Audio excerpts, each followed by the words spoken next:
তাই ফুলপুরের মধুকে আজ বলছে, ওগো মধু শোনো শোনো, এত সুন্দর রজনী পেয়েছ, তাই শোনো মধু। ওগো মধু ছেড়ে ছড়িছে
মধুকে বলছি, মধু যেন ঝরেছে ওনার মহাজন আমাদের মতো জীবকে শিক্ষা দিচ্ছে।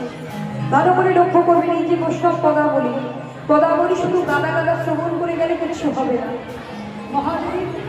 মহাজনের কৃপা পাবেন সেটা তো ঠিকই আছে, কিন্তু পদাবলী গাদা গাদা শ্রবণ করে গেলে কিচ্ছু হবে না যদি না একটু বোঝে। বুঝতে হবে, বোঝার বস্তু। এখানে বলছে যে ফুল ফুলের মধুকে বলছে মধু যেন ঝরে যেও না।